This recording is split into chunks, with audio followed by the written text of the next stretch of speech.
बात करेंगे भोपाल के, जहां देर रात सीएम हाउस में विधायक दल की एक महत्वपूर्ण बैठक हुई है। बैठक के बाद गृह मंत्री नरोत्तम मिश्रा का बयान सामने आया है। सरकार के 3 साल बेमिसाल रहे, उन्होंने कहा है। बैठक में अप्रैल तक के कार्यक्रमों पर चर्चा हुई है। 23 मार्च को यूथ पंचायत का भी कार्यक्रम होगा। साथ ही साथ 24 मार्च को प्रदेश में रोजगार दिवस मनाया जाएगा। ये बड़ी बात गृह मंत्री की तरफ से कही।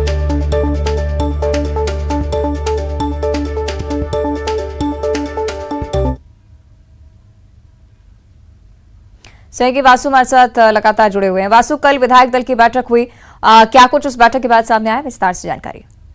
फोन कट गया सर, फोन कट गया। चलिए कोशिश करेंगे हम संपर्क करें वासु से, शायद आवाज उन तक नहीं पहुंच पा रही है। लेकिन विस्तार से इस बारे में वासु जल्द ही हमें जानकारी देंगे कि किस तरह से गृह मंत्री जिस बात का जिक्र कर रहे थे कि रोजगार दिवस भी प्रदेश में मनाया जाना है, 24 मार्च का दिन होगा। साथ ही साथ किसानों को लेकर, फसलों को लेकर भी निश्चित तौर पर इस बैठक में चर्चा हुई होगी।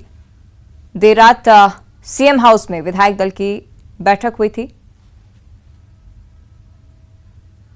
और सहयोगी वासु हमारे साथ जुड़ गए हैं। वासु, क्या कुछ हुआ इस बैठक में, विस्तार से जानकारी। बिल्कुल, देखिए जो विधायक दल की बैठक हुई कल देर रात मुख्यमंत्री शिवराज सिंह चौहान की अध्यक्षता में सीएम हाउस में ये पूरी बैठक हुई थी और आने वाले जो कार्यक्रम है उनको लेकर एक विस्तृत रणनीति जो है वो तैयार हुई है। खासतौर पर अगर देखा जाए तो 23 तारीख को यानी कि कल जो यूथ महापंचायत होनी है मध्य प्रदेश की राजधानी भोपाल में, उसको लेकर बातचीत हुई, जिसमें मध्य प्रदेश के तमाम जो मंत्री हैं, विधायक हैं, सांसद हैं, वो इस पूरे कार्यक्रम में शामिल होंगे और यूथ पॉलिसी भी मध्य प्रदेश की इस दौरान जो है वो आ सकती है। इसको लेकर भी विस्तृत रूप से चर्चा हुई है कि आने वाले समय में युवाओं पर केंद्र में रखकर किस तरीके से योजनाएं बनाई जाए, कैसे प्रोग्राम चलाए जाएं ताकि ज्यादा से ज्यादा युवाओं को रोजगार मिल सके, बेहतर शिक्षा मिल सके, बेहतर स्वास्थ्य मिल सके। इसके साथ ही एमएसएमई जो उद्योग है उनके लिए बड़े पैमाने पर जो राशि जारी की जाएगी ताकि ज्यादा से ज्यादा उद्योग मध्य प्रदेश में लगे और लोगों को सीधे तौर पर रोजगार से जोड़ा जा सके। अप्रैल तक जो बीजेपी के कार्यक्रम होना है उनकी भूमिका तय हुई है। अवंतिका इस पूरी बैठक में हाल ही में विधानसभा का जो बजट सत्र है वो खत्म हुआ है और सत्र काफी हंगामेदार रहा था। इसके बाद बीजेपी विधायक दल की महत्वपूर्ण बैठक होती है और आने वाले समय के कार्यक्रम जो है वो तय कर लिए जाते हैं। इससे स्पष्ट रूप से समझा जा सकता है कि बीजेपी पूरी तरह से चुनावी मोड में आ गई है और चुनावों में भी अब सिर्फ चंद महीने ही बाकी रह गए हैं। ऐसे में विधायकों को लगातार ये हिदायत दी जा रही है कि ग्राउंड जीरो पर बने रहिए, लगातार जनता से संवाद करते रहिए, बातचीत करते रहिए, जनता की जो समस्या है, विधायकों की अपने अपने क्षेत्रों में जो समस्या है उनके बारे में जानकारी दीजिए, अवगत कराइए और उस पर बेहतर रूप से काम करिए ताकि चुनाव है। और बीजेपी भी कहीं ना कहीं ये जानती है कि जब लंबे समय से सत्ता रहती है तो बिल्कुल। चलिए देखना होगा आगे क्या कुछ रणनीति बीजेपी की तरफ से होती है। शुक्रिया आपका वासु फिलहाल जानकारी के लिए। आगे बढ़ते ग्वालियर से एक बड़ी खबर सामने आई है। व्यापारी के ठिकानों से अब तक 4 करोड़ रुपए बरामद किए जा चुके हैं। कारोबारी पारस जैन के यहाँ पर छापा पड़ा था और इनकम टैक्स की टीम जो है लगातार तीसरे दिन भी यहाँ पर खोजबीन करते हुए नजर आई। अब तक 4 करोड़ की नकदी, 20 करोड़ की हुंडियां मिली है। साथ ही साथ 10 बैंक लॉकर्स में ज्वेलरी भी पाई गई है। 15 बैंक लॉकर आज खोले जाने हैं। हवाला कारोबार से भी तार जुड़े होने की संभावना नजर आ रही है।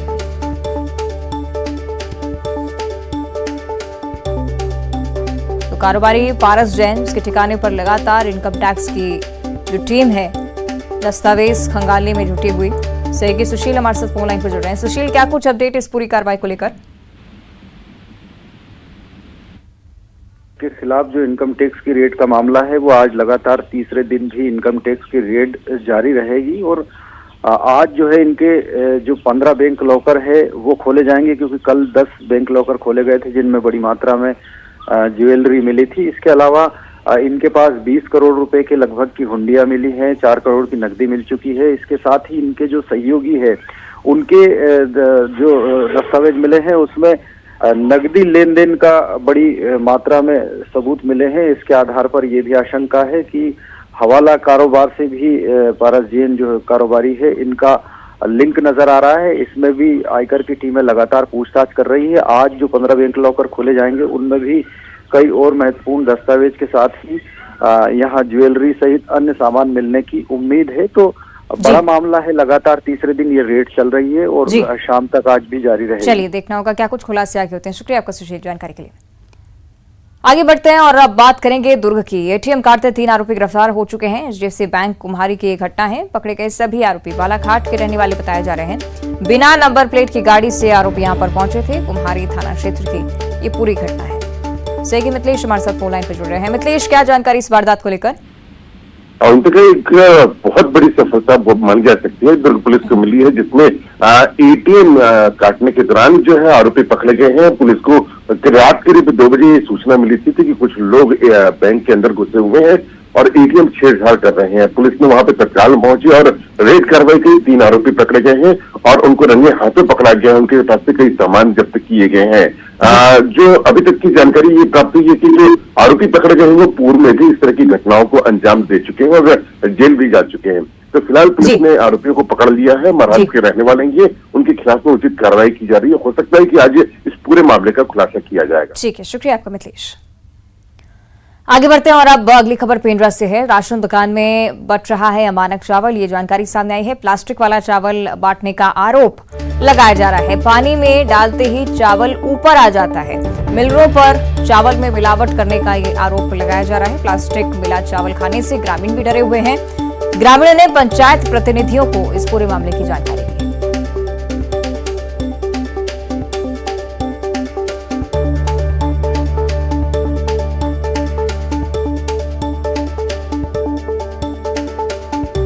सहयोगी सुबीर हमारे साथ फोन लाइन पर जुड़ रहे हैं। सुबीर, क्या कुछ जानकारी फिलहाल इस पूरी बात पर, क्योंकि गंभीर आरोप यही कि प्लास्टिक मिला चावल ग्रामीणों को दिया जा रहा है? जी अंकिता, बताना चाहूंगा कि जिले के ग्रामीण क्षेत्रों में कुछ दिनों से राशन दुकान में जो चावल मिल रहा है उसको लेकर ग्रामीण लगातार शिकायतें कर रहे हैं कि चावल को जैसे ही हम पानी में डाल रहे हैं वो पानी में तैर रही है। साथ ही कुछ समय में वो फूल कर बड़ी हो जा रही है और बिना पकाए ही पके चावल की तरह गल जा रही। इसके बाद ग्रामीण प्लास्टिक का चावल होने की बात कर रहे हैं और ग्रामीण बता रहे हैं कि राशन दुकान से ये चावल दी गई है। वहीं ग्रामीण ये भी बता रहे हैं कि हम अच्छी क्वालिटी का धान सरकार को बेच देते हैं और बदले में ये जो मिलर हैं वो हमें ऐसे मिलावटी चावल सप्लाई कर रहे हैं। ग्रामीण चावल का सैंपल ले जाकर जांच करने की भी मांग कर रहे हैं। जी ठीक है, शुक्रिया आपका सुबीर जानकारी के लिए। उधर मुरैना जिला अस्पताल से एक वीडियो सामने आया है, जहां होली के 5वें दिन मनाई जाने वाली रंग पंचमी पर नर्सिंग स्टाफ ने गार्ड के साथ अस्पताल में होली खेली और इस दौरान जमकर फिल्मी गानों पर डांस हुआ। गानों की आवाज सुनकर वार्ड में सो रहे मरीजों को काफी परेशानियां उठानी पड़ी, जिसकी शिकायत अधिकारियों तक पहुंची तो स्वास्थ्य विभाग में हड़कंप मच गया। मुख्य चिकित्सा एवं स्वास्थ्य अधिकारी डॉक्टर राकेश शर्मा ने बताया कि डांस का एक वीडियो सामने आया है जो कि अस्पताल के नियमों के विरुद्ध है, जिसे लेकर सीएस और संबंधित स्टाफ को कारण बताओ नोटिस जारी किया गया है। दोषियों के खिलाफ कार्रवाई की जाएगी।